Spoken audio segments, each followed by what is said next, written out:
Galera da Band News FM, seguimos aqui na Sigma Américas e a gente vai falar de um tema que eu tenho certeza que você não imaginou que falaríamos numa feira de bets. Eu estou aqui com a Vanessa Santiago, advogada e sócia do escritório Gaia Silva Gaed Advogados.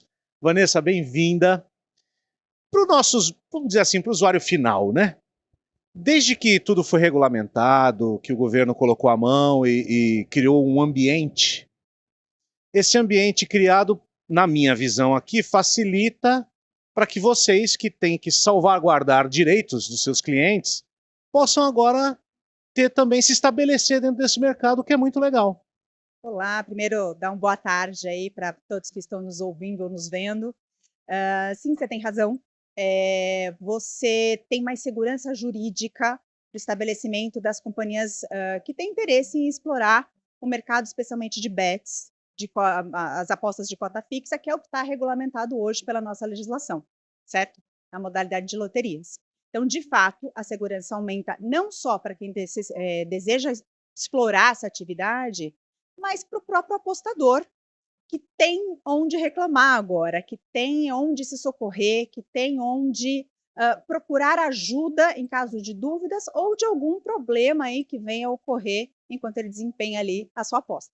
E dentro desse mundo, né, você já consegue identificar pontos mais sensíveis para as bets, para o cara que está em casa, para os times, que tem agora essa coisa de manipulação de resultados e tal.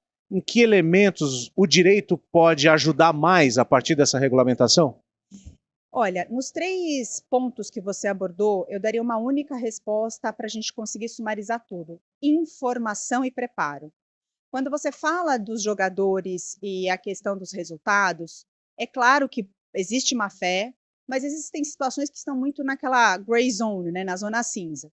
Então, informação, treinamento, os atletas precisam ser conscientizados do que pode e do que não pode ser feito. As operadoras também precisam ser, né, os players desse mercado, eles precisam ser conscientizados. Quando você fala pela perspectiva da operadora, que aí foge um pouquinho do que é o mundo do jogador, né? As operadoras, as que a gente atende, elas têm se preocupado muito em tratar da questão da ludopatia, né? Que é o vício em jogos, que está estabelecido na nossa legislação como algo a ser evitado.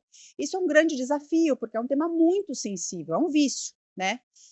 Então, assim, de forma geral, informação e preparo respondem os 3 aspectos que você colocou para mim. O que é legal você ter falado isso, porque quando a gente fala assim sobre advocacia, direito, as pessoas só imaginam assim, eu tenho que ter um advogado para defender a minha causa. E você está falando de um passo anterior que é muito importante, que é a consultoria, né? Porque as pessoas precisam saber o que elas podem e o que elas não podem fazer. Exato.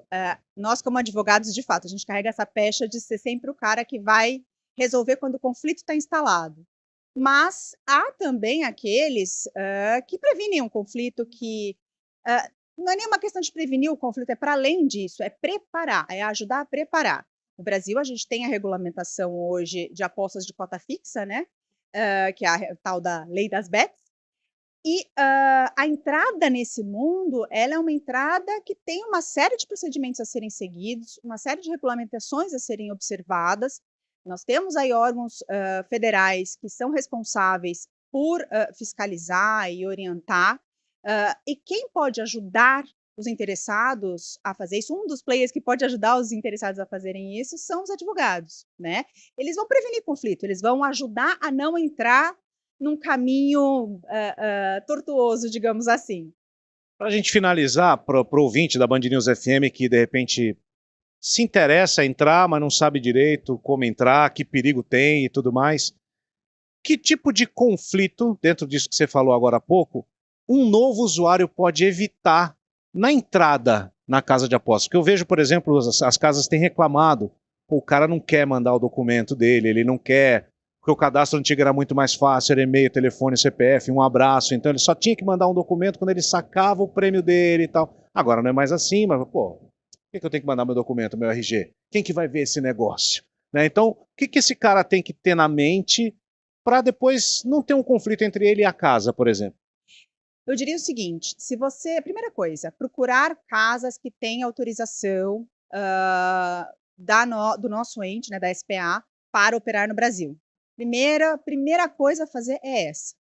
2, a partir do momento que você tem essa segurança de que aquela casa, de que aquela operadora está autorizada, você tem tudo que ela te pedir. Claro, você tem diferença de uma casa para outra, mas tudo que ela te pedir vai ter uma legislação de fundamentação. E ela tem obrigações para com aquele dado, para protegê-lo e para resguardá-lo. Então, assim, e uma outra coisa que é importante, né? O próprio site da SPA, ele tem uma série de cartilhas informativas que o próprio apostador pode se socorrer. Será que é demais? Deu dúvida? Dá uma olhadinha lá. É muito fácil de achar. É só você colocar na internet SPA, Bets, que você vai achar. E você pode ter um pouco mais de segurança fazendo isso. Mas, a rigor, hoje é mais controlado, então as casas pedem, porque elas precisam entregar, elas precisam fazer esse controle. Então, uma vez que você tem uma casa autorizada, na verdade, você já está aí meio caminho andado para a segurança. É isso, não é para te vigiar, é para te proteger. Vanessa, obrigado por falar com a gente na Band News FM. Muito obrigada. Valeu, gente. Seguimos aqui, hein, na Bi Sigma Américas 2025. Até o próximo vídeo.